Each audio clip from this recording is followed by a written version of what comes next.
রাশির রাজা, জ্ঞানের রাজা, রসিক রাজা। ৭৭ আর এই গিয়ে ৭৮। মোটে ৭৮। এর চেয়ে বেশি তো নবাবের দেহরক্ষীর কাছে থাকে। দূর দূর দূর দূর। অনেকদিন মহারাজকে হাত করে মোহর নেওয়া হয়নি, কিছু একটা করতেই হবে।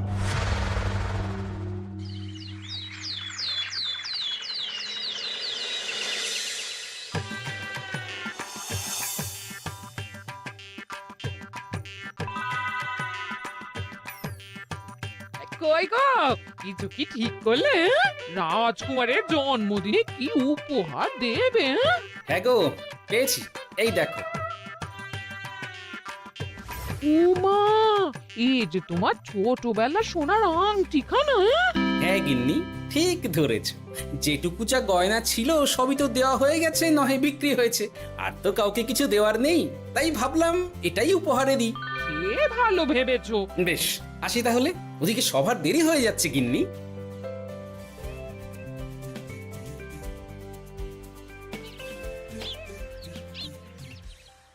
আচ্ছা শোনো, একটা কথা বলতে ভুলে গেছিলাম, আজ একটু তাড়াতাড়ি বাড়ি এসো।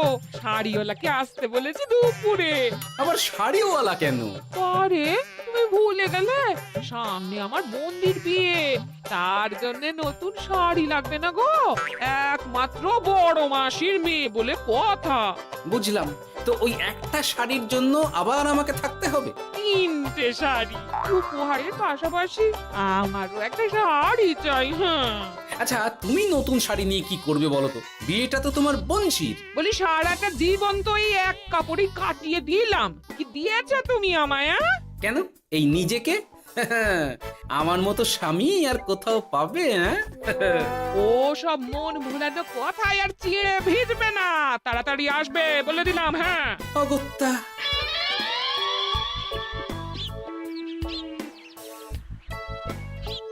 দূর, গিন্নিরও যত কথা সব বেরোনোর সময়। আবার তাড়াতাড়ি ফিরেও আসতে হবে শাড়ির জন্য। দেখি মহারাজকে বলি অগ্রিম বেতনের জন্য, না হলে তো শাড়ি কেনা যাবে না। তাও একটা হলে হতো, কিন্তু এনাকেও দিতে হবে। আসলে সত্যিই তো, গিন্নি আমার কত যত্ন আত্তি করে, কিন্তু তাকে আজ পর্যন্ত তেমন কিছু উপহার দিতে পারিনি। না, গিয়ে বলি।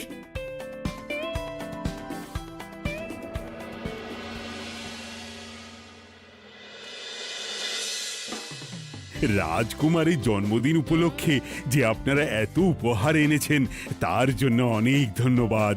আপনাদের সকলের আশীর্বাদ ও ভালোবাসা আমি রাজকুমারের কাছে পৌঁছে দেব। এ আর এমন কি মহারাজ, জানেনই তো রাজকুমার আমাদের সকলের কাছে কত প্রিয়। ঠিক ঠিক। কিন্তু আমি অবাক হচ্ছি, আপনার প্রিয় গোপাল জন্মদিন ভুলে গেছে দেখে এখনো পর্যন্ত তার কোনো পাত্তাই নেই। হ্যাঁ তাই তো, গোপাল আসেনি কেন? এসে গেছি মহারাজ। তা বলি, এসে তো উদ্ধার করে দিয়েছো, আজ রাজকুমারের জন্মদিন, সে কথা কি মাথায় আছে? ক্ষমা করবেন মহারাজ, আসলে ওই রাজকুমারের উপহার আর গিন্নির আবদার এসবের জন্যই আমার দেরি হয়ে গেল আর কি।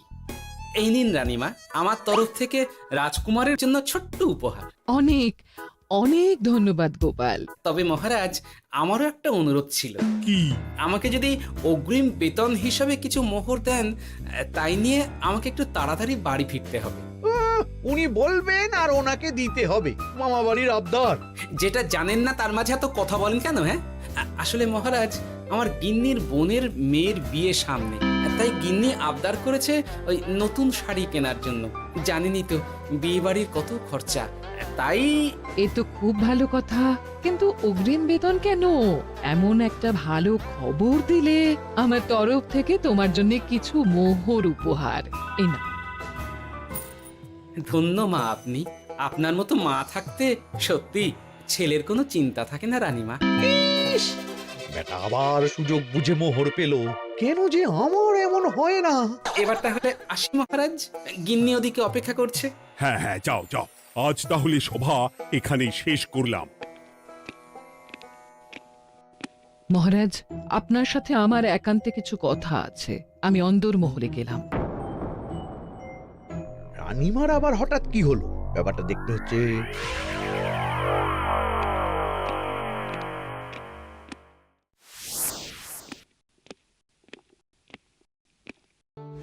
আজ আমি বুঝতে পারছি আপনি আমাকে একদম ভালোবাসেন না মহারাজ। ও কি কথা বলছো রানী? একদম ঠিক বলছি।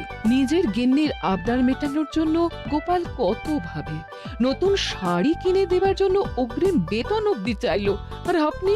আমি তো রাজা, আমি কেন বেতন চাইবো? সেটাই তো, রাজা হয়েও আপনি কখনো এমন কিচ্ছু করেননি, কিচ্ছু না। আহা, রাগ করে না। আমি তোমাকে সব থেকে সুন্দর শাড়ি উপহার দেব, একেবারে সোনার সুতোর কাজ করা মুক্ত বসানো শাড়ি। এমন শাড়ি কেউ কখনো দেখেনি। ও মা, সত্যি? আচ্ছা, এই ব্যাপার। গোপালের কথা শুনে এবার মহারাজ ও রানীমাকে উপহার দেবে? ধুর, আমারই ভাগ্যটা খারাপ।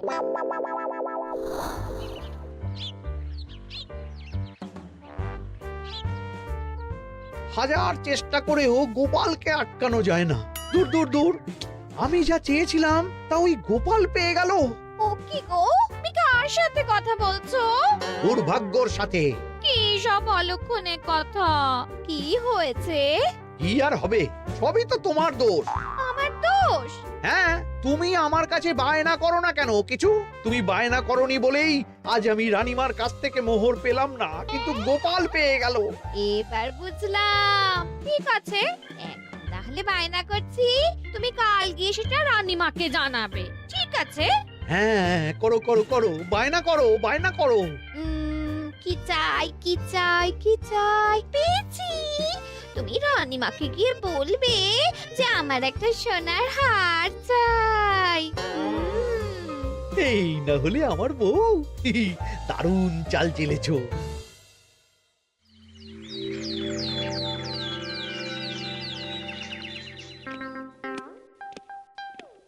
কি গো মন্ত্রী, আজ যে তুমি দেরি করলে বড়।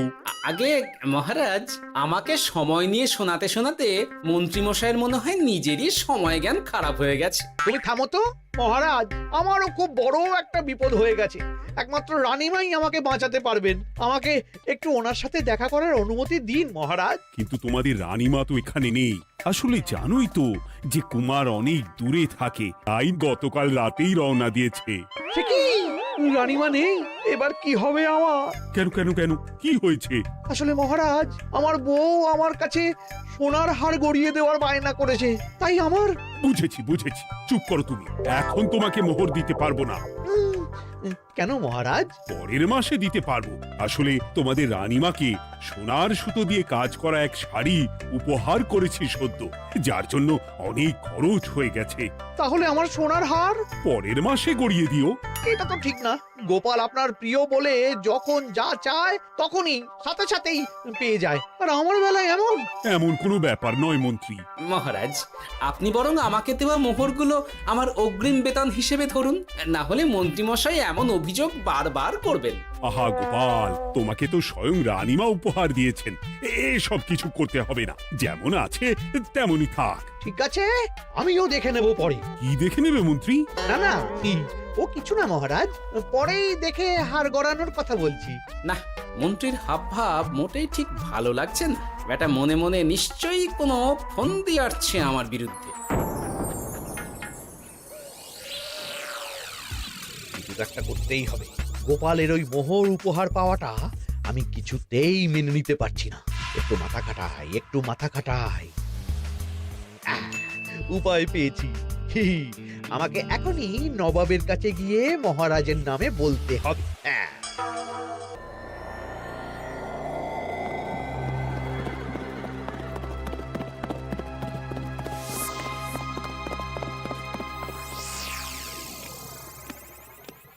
প্রণাম নবাব বাহাদুর। আরে, এ যে কৃষ্ণনগরের রাজা কৃষ্ণচন্দ্রের মন্ত্রী, তো হঠাৎ এখানেই কেন? আমি নবাব বাহাদুরকে আন্তরিক ধন্যবাদ জানাতে এসেছি। কিসের জন্য?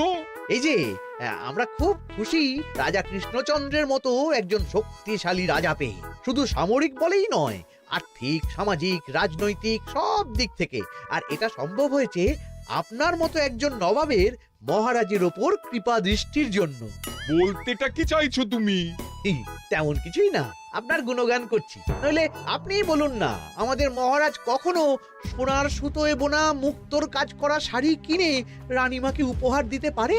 কি সোনার শাড়ি? হ্যাঁ, এমন দামি শাড়ি যা হয়তো নবাবের কাছেও নেই। ঠিক আছে ঠিক আছে, তুমি এখন আসতে পারো। আর শোনো, আমি তোমাদের রাজ্য পরিদর্শনের জন্য লোক পাঠাবো। কবে কখন সেটা কাল তোমাদের সূচনা পাঠিয়ে দেবো, কেমন? তো, ঠিক জায়গাতেই আগুনটা ধরিয়েছি মনে হচ্ছে। বেশ, ব্যাপারটা আমার মোটেই ঠিক লাগছে না উজির। কৃষ্ণচন্দ্রর মতো এক সামান্য রাজা এত দামি শাড়ি কিনলো কি করে? কালো বাজারি করছে না তো? আমিও একই কথা ভাবছিলাম হুজুর। এক কাজ করো, কালকে কৃষ্ণনগরে খবর পাঠাও। 2 দিন পর রাজকার্য পরিদর্শনের জন্য তুমি সেখানে যাবে। সব খতিয়ে দেখবে, আর কিছু বেগতিক বা গরমিল দেখলে সেটা বাজেয়াপ্ত করে নেবে, কেমন? আর কে হুজুর?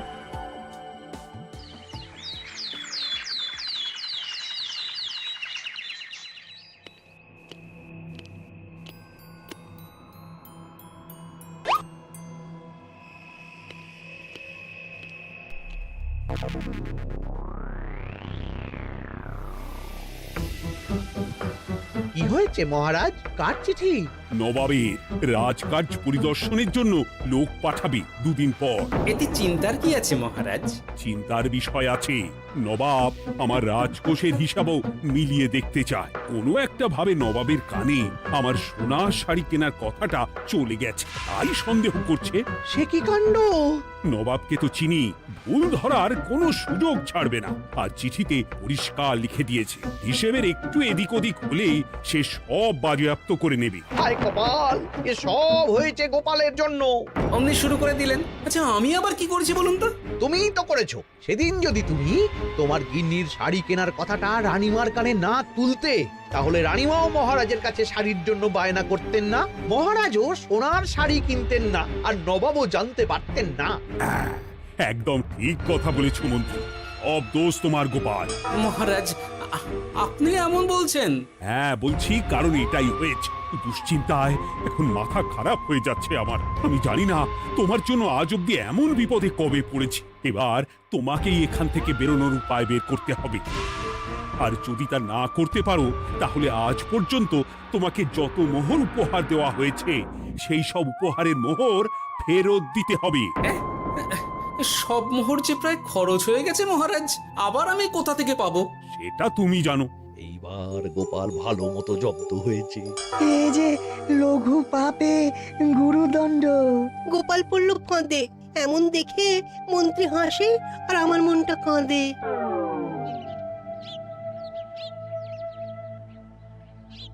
এখানে বসে কি করছো গো গিন্নি? এসে পড়েছো? ও মা, তোমার মুখটা এমন শুকনো দেখাচ্ছে কেন? আর বলো না, এই হিসেবের ঠেলায় সবকিছু বেহিসাবি হয়ে যাচ্ছে একেবারে। আচ্ছা, তুমি কি করছিলে ওই রসিদগুলো নিয়ে? দেখে হিসেব করছিলাম এই মাসে অনেক খরচ হয়েছে কিনা, সেই বুঝে পরের দিনগুলো চালাতে হবে গো। কি বললে? রসিদ দেখে হিসেব কষা? রি, এটা তোমার মাথাতেই আসেনি। ধন্যবাদ গিন্নি, আরো একবার তোমার জন্য এই যাত্রায় আমি বেঁচে যাব মনে হচ্ছে। বেঁচে যাবে কেন? কি হয়েছে? আচ্ছা, আমাকে আবার একটু রাজপ্রাসাদে যেতে হবে। আমি এলাম গিন্নি। কি যে বলে লোকটা, কিছুই বুঝতে পারি না।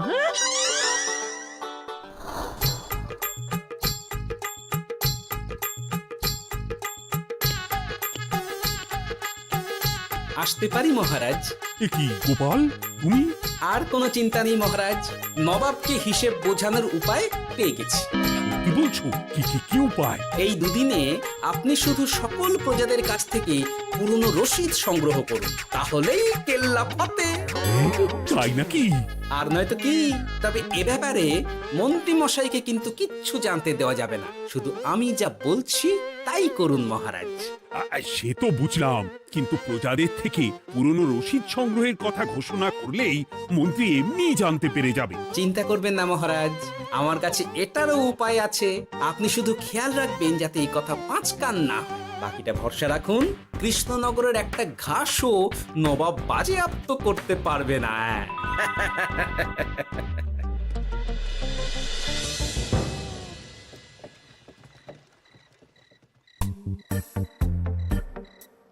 গোপাল দাদু, আমরা সব চলে এসেছি। ভালো সময় এসেছিস। তোদের দাদুর ভবিষ্যৎ এখন তোদেরই হাতে। এমন করে বলছো কেন দাদু? আমরা থাকতে তোমার কিচ্ছু হবে না, শুধু বলো না কি করতে হবে। জানি তো, তোদের যেটা করতে হবে সেটা হলো সবার বাড়ি বাড়ি গিয়ে পুরনো রসিদ সংগ্রহ করতে হবে। এই ব্যাপার, এটা এমন কি? কিন্তু কেউ যদি জিজ্ঞাসা করে কেন চাইছি, তখন বলবি যে ওই গোপাল দাদু ওই টোঙা বানাবে বলে পুরনো কাগজ চাইছে। আচ্ছা, আমরা এক্ষুনি নিয়ে আসছি। যাক, প্রথম ধাপ হয়ে গেল, এবার পরের ধাপের প্রস্তুতি। যাই, একবার বরং বিজ্ঞানীর কাছ থেকে ঘুরে আসি। বিজ্ঞানী, ও বিজ্ঞানী, বাড়ি আছো? আরে গোপাল যে, এসো এসো ভেতরে এসো। বলো, তোমাকে কিভাবে সাহায্য করতে পারি? তোমার কাছে কালি মোছা যায় এমন কোনো কিছু আছে? কালি মোছার জিনিস? হ্যাঁ, একটা তরল রাসায়নিক পদার্থ আছে যেটা সব ধরনের কালি তুলে ফেলে। দাঁড়াও দিচ্ছি। অনেক ধন্যবাদ বিজ্ঞানী।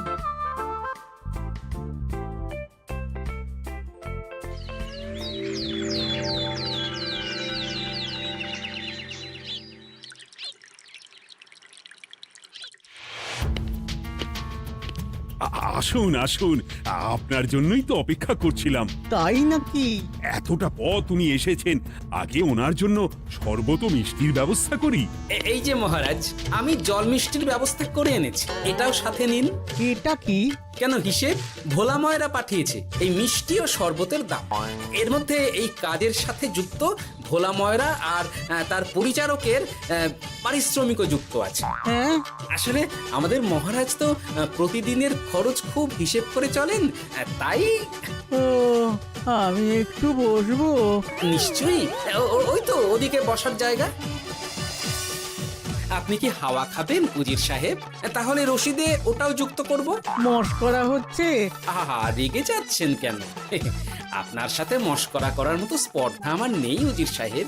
আসলে মাসের শেষ তো, তাই একটু বেশি হিসেবে চলতে হচ্ছে আর কি। আমাকে হিসেব দেখাচ্ছ? আর রাজা কৃষ্ণচন্দ্র যে সোনার সুতোয় বোনা শাড়ি কিনতে পারলো, সেটার হিসেব কোথায়? একটা সামান্য রাজা এত অর্থ পায় কোথা থেকে? এ আবার কেমন কথা? মহারাজ যা কিনেছেন সেটা তো তার জমানো অর্থ দিয়েই কেনা। আমি বিপথে কোনো কাজ করি না। সেটা তো রাজকোষের হিসেব দেখলেই বোঝা যাবে। শুনে রাখো গোপাল, একটুও যদি হিসেব এদিক ওদিক দেখি না, তাহলে সব বাজেয়াপ্ত করে দেব। কোনো চালাকি নয়, কোনো চালাকি নয়। বেশ, তবে করুন হিসেব। আমাদের কাছে কিন্তু সব কিছু রসিদ আছে। কই গো, আনো সব, আনো আনো।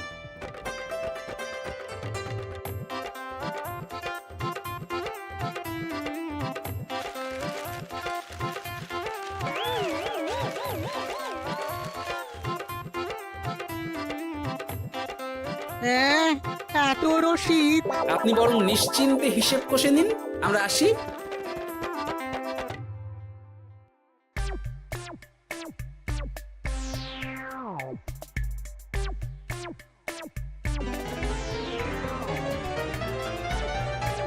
বাবারে, এত হিসেব কষে কষে তো মাথা ঝিমঝিম করছে, খিদেতেও পেট চুই চুই করছে। আপনার হিসেব কত দূর উজির সাহেব? আমাকে এখান থেকে নিয়ে চলো গোপাল, আমি আর পারছি না। ও কি, অঙ্ক কষে কষে তো আপনার সব শক্তি শেষ হয়ে গেছে দেখছি। আচ্ছা চলুন চলুন চলুন, কিছু মুখে দিয়ে দিন, তাহলেই শক্তি আসবে। তাই চলো।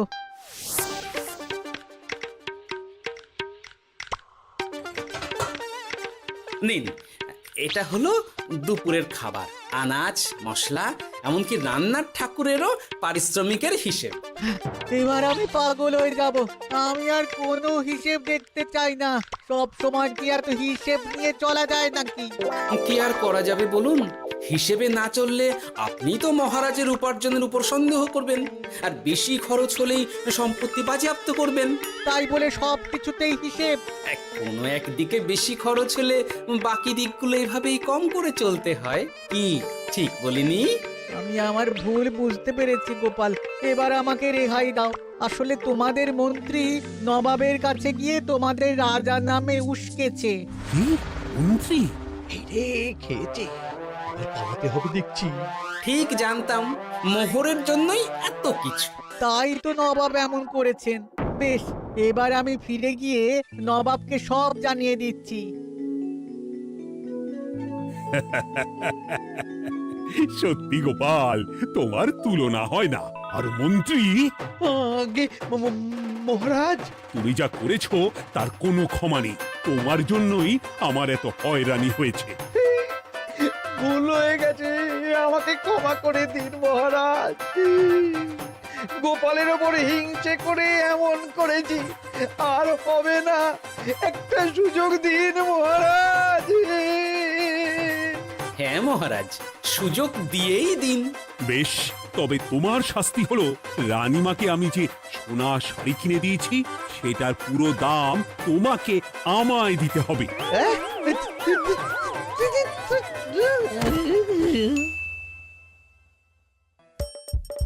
হাসির রাজা জ্ঞানের রাজা রসিক রাজা